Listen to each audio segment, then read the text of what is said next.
Let's go, girls. Welcome to Talk Wealthy to Me. I'm Michelle Taylor, founder of Women in Wealth. From breaking money myths to building wealth and achieving financial freedom, we're here to empower you to create your own path. Talk Wealthy. Now, join the conversation and let's change the way women think and feel about money. Okay, ready? Hi, everyone. Today on Talk Wealthy to Me, I'm joined by Laura Ventura, an award-winning master groomer, entrepreneur, and the powerhouse founder of Pawz and All.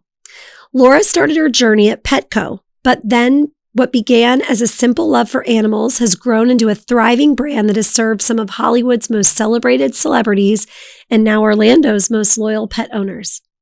She built her luxury mobile grooming business from one van in LA to a full fleet of vans in Orlando, with a team of groomers all operating under the Pawz and All standard of excellence and care. Laura's impact goes far beyond grooming. She's built a successful YouTube channel, created an online course that teaches groomers how to build and scale their own business, and she's preparing to launch Pawz and All as a franchise, empowering others to step into ownership and create wealth in this industry. Her story is such a powerful example of turning passion into purpose and building wealth on your own terms. You guys, I am thrilled to be here with my guest, Laura, today. Welcome to Talk Wealthy to Me. Thank you so much for having me. This is exciting. It's going to be so much fun because you have such a great story. Tell the audience a little bit about you and what you do, what you've built. Yeah, so I am Laura Ventura, and I am a diehard animal lover. Okay. I love that. Yeah, and I am the owner of Pawz and All Mobile Grooming and Massage. And we're here in Central Florida, started over in Los Angeles, moved over here, and we're a team of 6 now, 6 women. All women. All women. I love it. Yes. All women, yeah. So how did you get into this line of work? I mean, everybody, hopefully, any good people are animal lovers. You know, Right? never Yeah, trust somebody who doesn't I like know. animals. But you loved animals, and now you've turned this into a huge business. How did you get there? So I went into college for a marketing and advertising degree.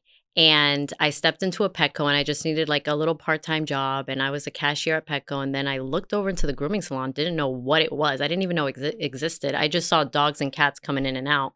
I'm like, I need to be in there. So through college, I became a groomer.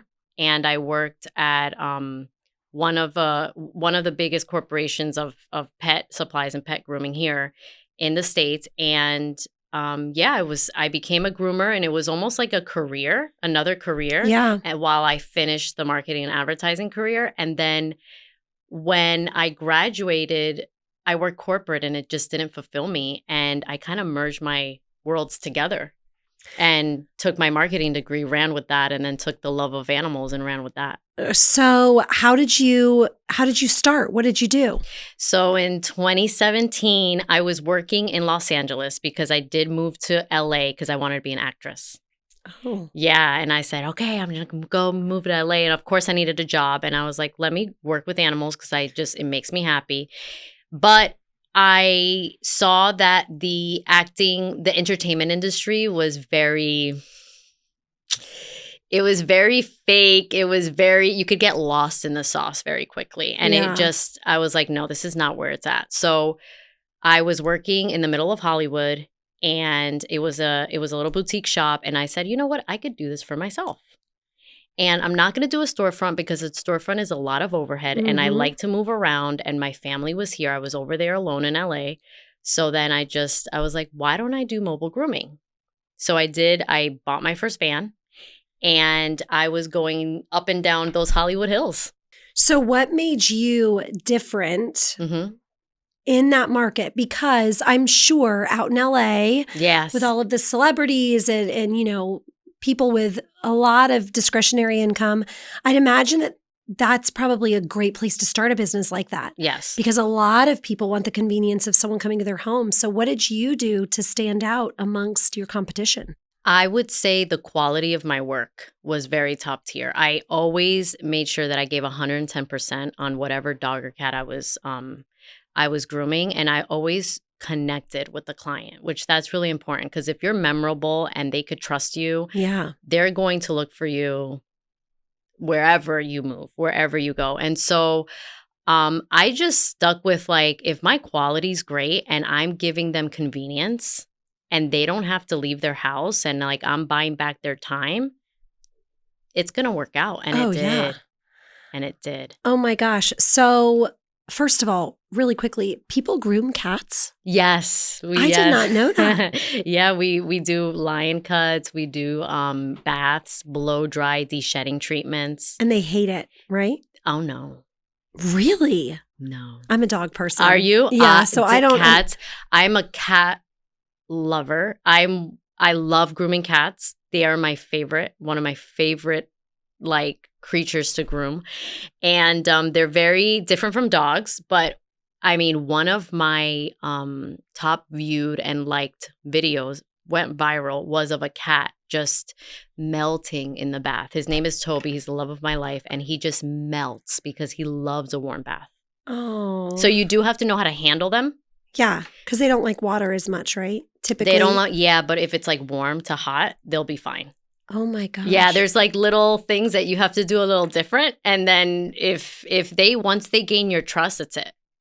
That's it. And that's really special. Okay, so anybody out there with a kitty that thinks that they don't have to wash them, you can just make it a warm bath. Yes, exactly. So, okay, so you build this out in LA. Yes. How big did you get there before you shifted back to Florida? So it was just me, my assistant, my bathing assistant, and one van. And I started having a waiting list. Wow. And so I had to make the decision, am I going to keep growing here?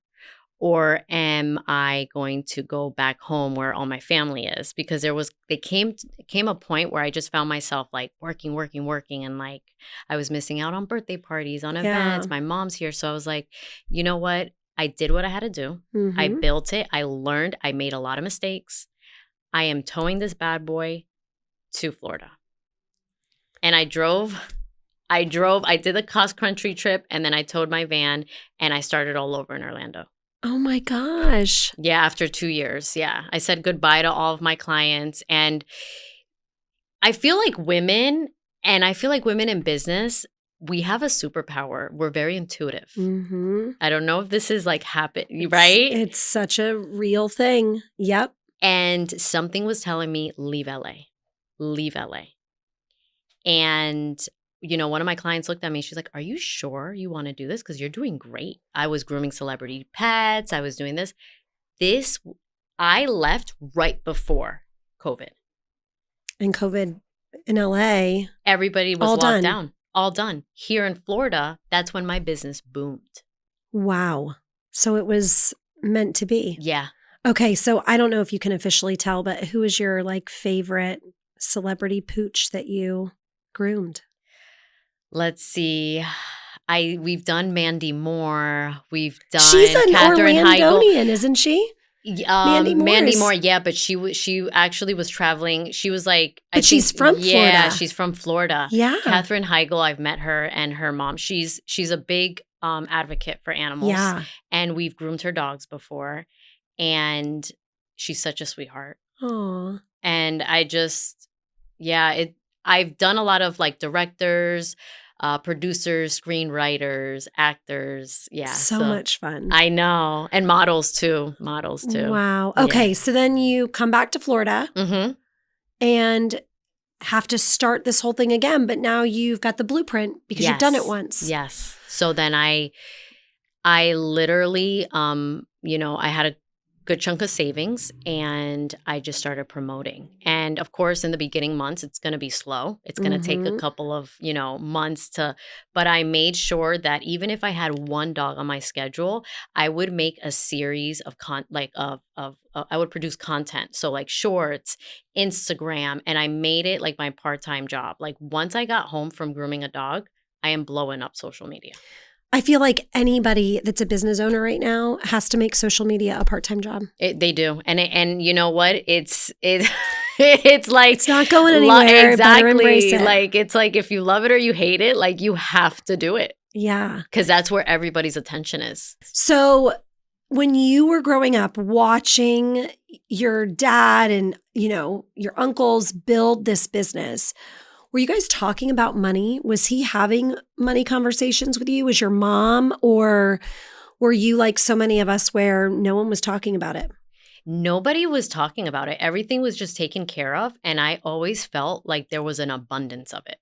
My dad never was like, there's no money, or anything I wanted, I had more than I wanted. And they made me feel that way. And my dad's mindset with money really impacted me, because he always is like, even if I'm short on money, I always act like I'm not.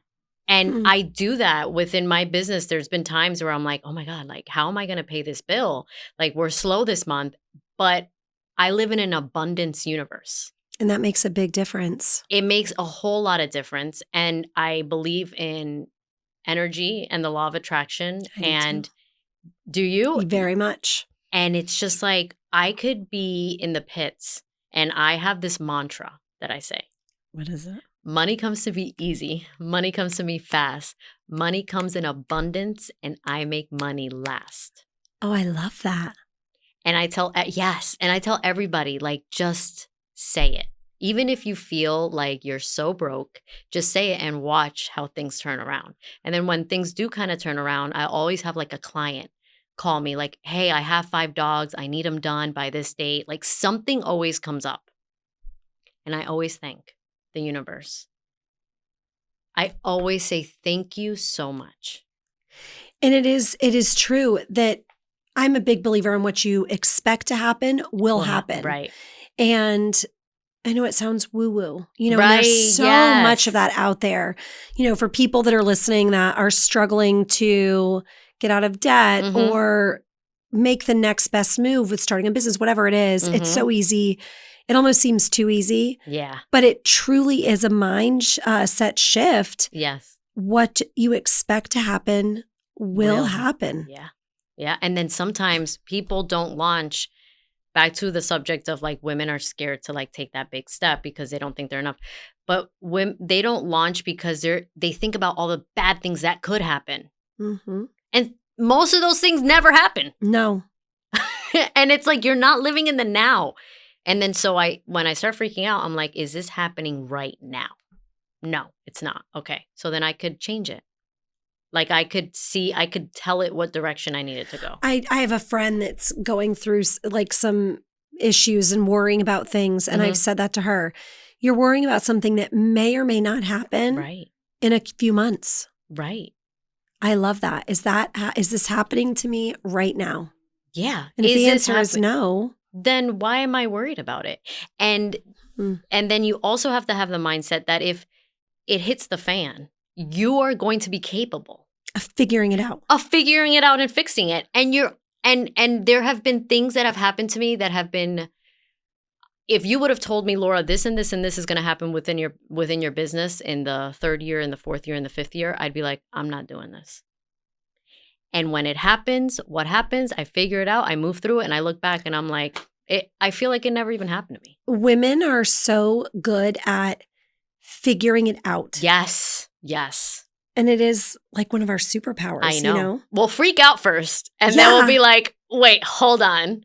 And then we put our thinking caps on. And again, it's back to like, everything is figure outable. Yes, everything is figure outable. And I don't know if this has happened to you, but I do play into my intuition when something catastrophic is going to happen within my business, or like a big, I get little signs.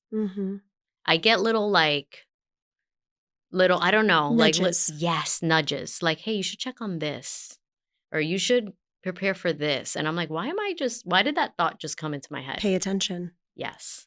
So I do feel like, yeah, women, we sell ourselves short. I feel like we're going to be the future, let me tell you. And that's why I feel too, I like to hire women, because I like to empower them and nurture them. And they're younger than me.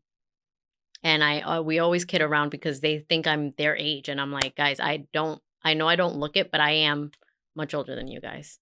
So, and I coach them and I mentor them and I try to push them to be the best they could be. Oh, and what a gift to them, you know? Yeah. I always tell them, if I'm being hard on you, It's not, it's because I want you to be the best. It's Mhm. never because I have ill intention. Mm-hmm.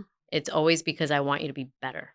It's so funny that you mention the gut feeling. So, one of the episodes that recently launched was with one of my best friends, and he was our first guy on the show. Oh, and awesome. he was talking about how women pick up so many, like 100 times the amount of data points that men do. And that's why he builds out his A team with women, is because of the intuition of like the data that we collect that's missed. And Right. you just said the same thing. Yes. It's something to think about. Yeah, something. Yeah, and I just feel like if the woman, well, we already have intuition, but then if you're a mom, I feel like you guys are next level. Yeah. I hate to say it. Do but you? Yeah. Truly, when you're like, don't jump on the bed. Yeah. Because listen, I know it can be fun, but why can I jump on this bed and not this one? And it's because that one has a footboard. And then when they bump their head and it's bleeding, and it's like, I have to try so hard not to say, I told you. Yeah. Because moms, we just know. We see yes. what's going to happen, and we hope it doesn't. Yeah. But Yep. you guys tempt the universe. I know. Yeah. So, ladies, trust your intuition. Trust your gut. So powerful. It will never steer you wrong. Yes. And mantras, and self-talk and like manifestation and writing things down has. Once you write it down, it does have so much power. Yeah. And, going into like the self-talk, I do think, and this is something that thankfully I think is like a broken knob in my operating system. I have never been one to have negative self-talk. Oh, okay. But when I hear so many women give me examples of kind of the narrative in their head, it's wild to me. We are our own best or worst enemy. Right. All we have to do is change the way we're talking to ourselves, and it can change everything. Yes, I 100% agree. So, what, as a business owner, were some of your biggest financial wins? What did you feel, for anybody listening, you did really well to help you set yourself up and your business for success when it comes to money? I would say is organization. You need to have a spreadsheet on all or many. Or many, like, and broken down. Again, I'm not good at math. I've never been good at math. It's not been my strong point. But when it comes to money, you have to be meticulous, and you have to say, okay, here are my bills. This is how much I need to make for a month to survive. You're going to do your baseline, right? And then you're going to say, okay, this is how much I need to make a month to profit. Mm-hmm.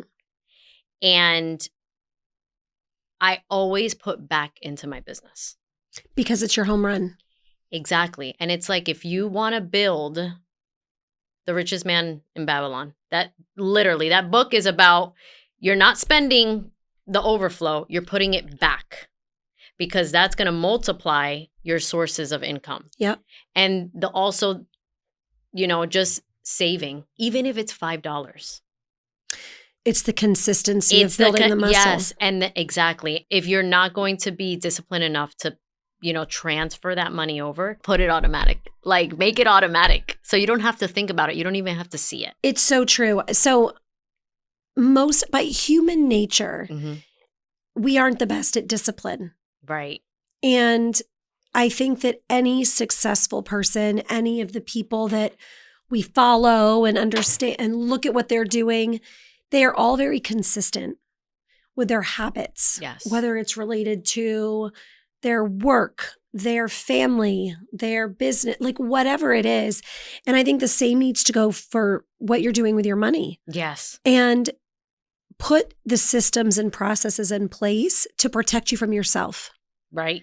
Even me, if I said, okay, every month on the 20th, I'm going to put this amount into an investment account. If I have to think about doing it, you're not going to do it. And it's emotional. Yes. The emotional side of money is good, But the emotional side of money also, don't let yourself get talked out of what you know you need to do. Right. And it's just like with, 401ks or anything that's automatic, you forget about it and learn to live within those parameters. Yes. Yes. So put the bumpers up. Yeah. And automating, savings, investing, all of that is Yes. just putting the bumpers up. Exactly. And something that's helped me when I became a business owner and had to deal with a lot more money and managing it, I don't think about money as money. I think about money as points. Oh, tell us about that. It's just a little mindset, like, again, the shift. I go into my bank account and I don't say, oh, I have whatever amount of dollars. I say, I have points. I have this many points. These points go here. I just allocate my points. Oh my That gosh. way, the emotional, like when you say money or have dollars, just becomes so heavy and so emotional and everybody gets so serious. No, I have points because it's all a game. Just learn how to play it. Yes. Right? Like it is, guys. And It's points go back to the game. And I get so mad that this is not taught in schools. I know. I go, man, I get so mad. When I tell you the amount of women over the last, decade plus that I've been doing this, nobody has it all figured out. And it truly, and not even the guys do, no one's learning it really, but the women just aren't talking about it. Oh, okay. But it is incredible to me, the things that I feel like sometimes, am I providing enough value? Because it seems like this is something that everyone will know and it's not taught. Right. So no one knows it. No. And I think that that's where, as women who are now the product of male mentors, now taking that cape and putting it on for us, changing the conversations, talking about it with our girlfriends, talking about it with our sisters, cousins, aunts, nieces, daughters, because nobody is being taught. Nobody's having the conversations. Although I will tell you, that may be shifting. My niece was telling me the other day, she's taking a class right now in her senior year of high school, and they are being taught how to budget. Wow. You see? And I was horrified in the best way that she was telling me this course and what it is teaching her, because at least it's happening. But at the same time, I can't believe it isn't. But slow and steady, right? Right. It's about time. Did you have a mentor that was a woman in your life that seemed to have it all together when you were growing up?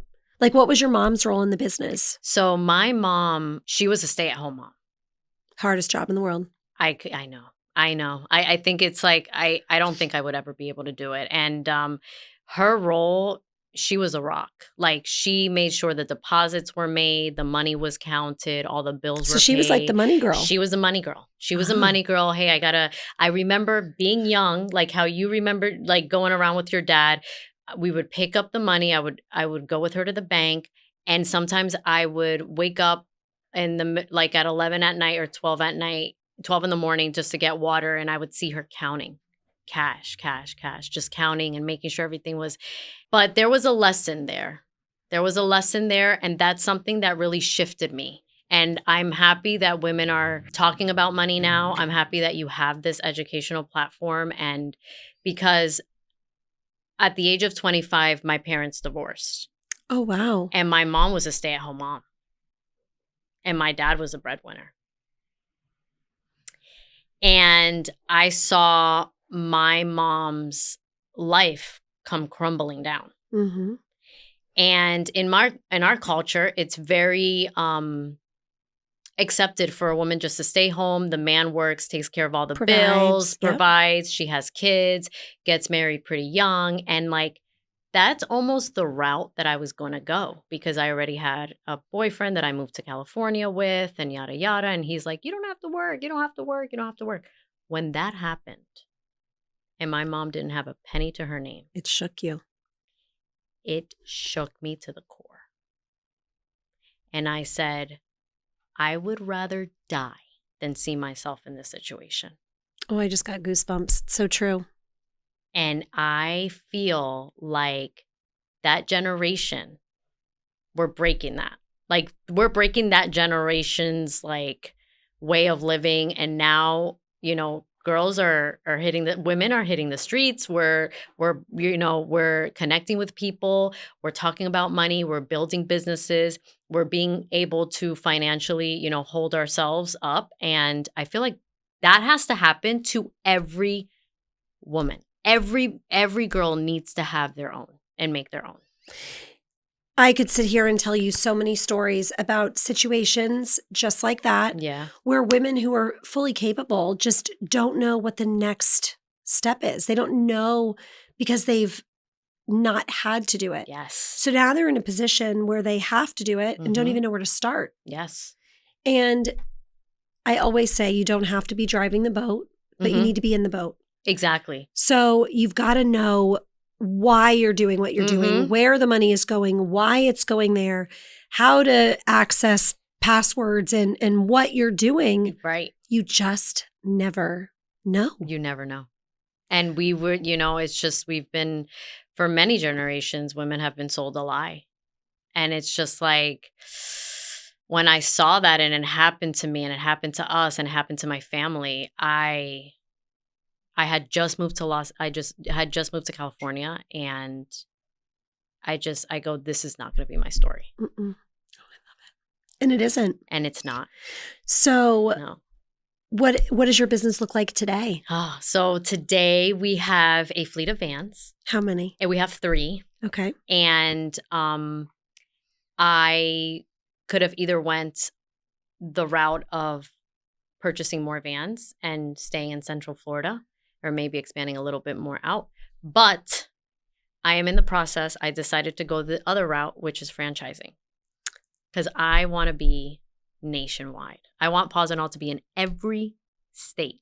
I love that. So for anybody listening, if you have proof of concept with a business, that is something that you can do. So any of you that have a business that you love and you're like, what is this going to look like? Franchising is a viable option in so many businesses. So you will basically deliver a roadmap, a blueprint of, this is my brand. Yes. They are going to pay you a franchise fee. Right. And then they have to operate within that. So the brand is consistent wherever they are, but it's still your brand. It's their business, but your brand. Yes. I did the hard work of the trial and error.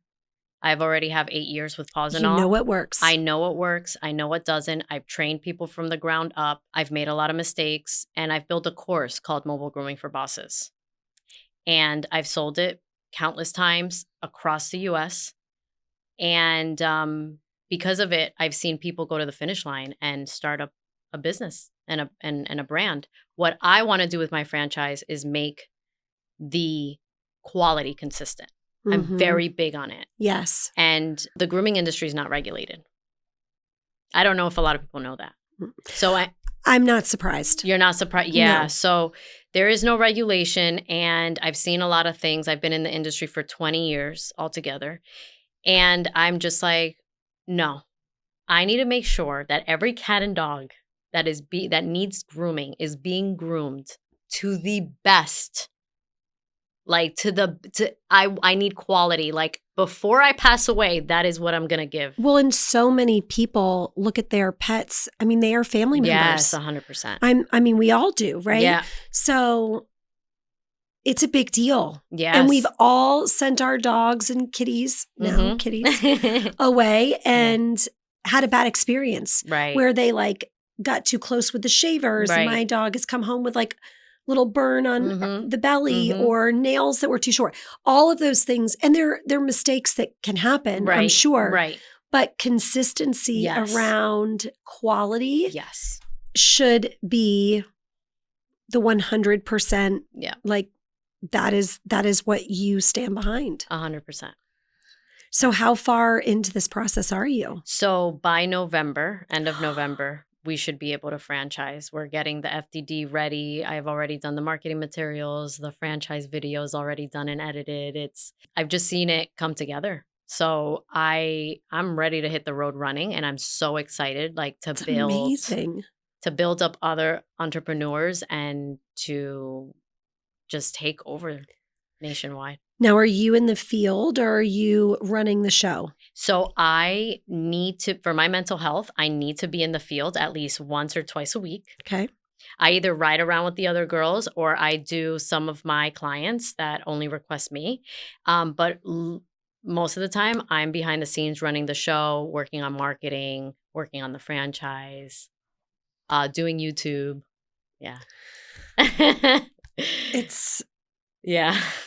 It's a whole thing. I mean, yeah, it is. I dreamt about this. And here you are. I know.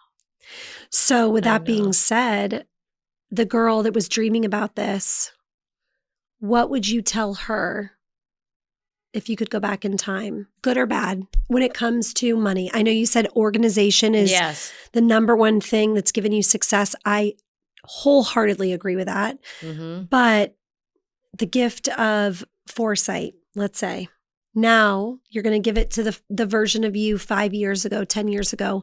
What are you saying to her about running your own business or managing your own finances? If you focus on what matters, the money's going to follow. Stop focusing on money so much. Focus on your brand, your quality, your employees, and also yourself mentally. Because business is going to go like this. Yep. And if you're not mentally tough, this is more of a mental game than anything. Right? Yes, 100%. It's like some moments you're on top of the world and some moments you're in the dumps. And that's when winners win and losers lose. So if you're in the dumps and you're still saying your mantras and you're saying, I got this, that's when everything turns around. So I remember just shaking while I was signing the papers for my first van. It was like the monthly payments were going to be like $420 a month. I was so scared. I was so scared. And as I signed it, I'm like, well, let's see what happens. And it's just like, you are so much smarter, bigger, better than you could ever imagine. And if you put your back against the wall, you're going to figure out what you're made out of. But you really have to like push yourself. You kind of have to jump off an airplane and learn how to fly on your way down. Oh yeah. But it builds the grit. Yeah, it builds the grit. And you know, there's going to be times where you are going to feel a lack, but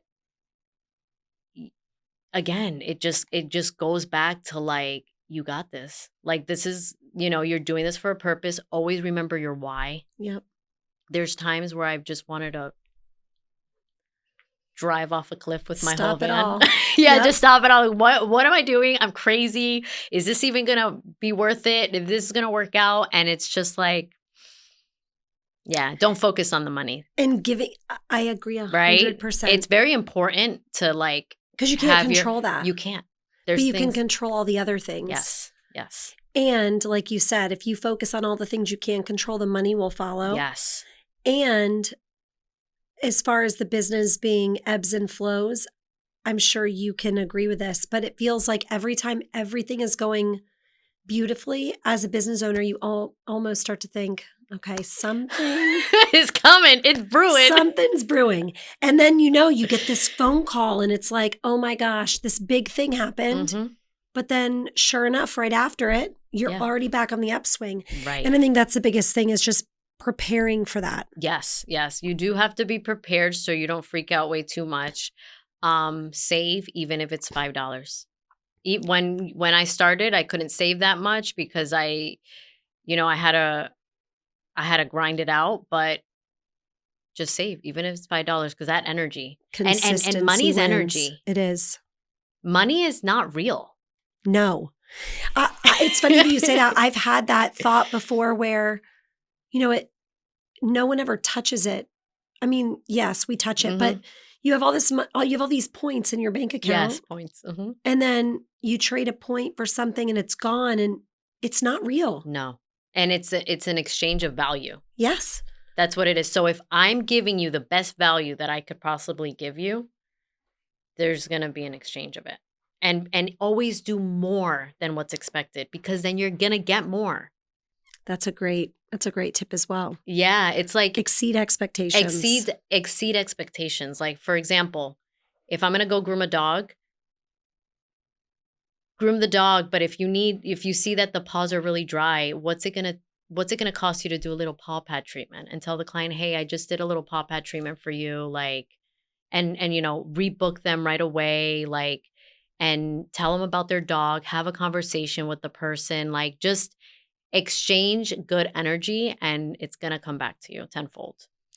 So the Laura 10 years from now, what has she accomplished that you're going to be proud of? Oh, I love that question. Wow, I love that question. The Laura 10 years from now will have coached and seen, the Laura 10 years from now would have coached entrepreneurs, people that are passionate about animals, that want to join me on this journey of making sure every dog and cat is perfectly groomed and treated very well. And I also want to develop people on making them groomers. There is a lot of people that want to work with animals that just don't know where to start. And they have to wait until somebody teaches them, or they have to go into the, one of the corporate stores and see, like, oh, I'll be a bather for a year. And I even had a fight for that. I had to say, hey, when am I going to be trained to groom? Hey, when am I going to? And so I want to be able to have a huge team of people across the US and hopefully international that groom within Pawz and All standards and really, really deeply care for animals, because we're their advocates. They cannot speak. So I would die happy if that happened.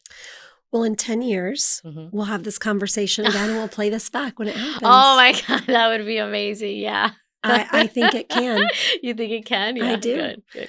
I think anybody listening can feel your excitement and your passion behind what you're doing. And that is so inspiring. Thank you. For anybody that wants to follow along on your journey, or maybe is interested in joining you through a franchise model, or just wants to hear more of your mantra, I know I do.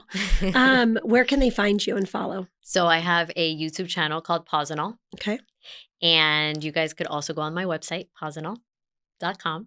And then there is also going to be another website launching, and it's called it's lauraventura.com. Okay. Yeah. Well, thank you so much for spending time with us. I know that I got so many great things out of this. I know that the listeners did as well. And as always, guys, these are conversations that need to be happening.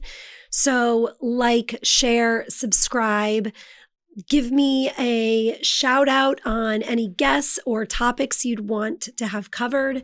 And as always, let's change the way women think and feel about money together.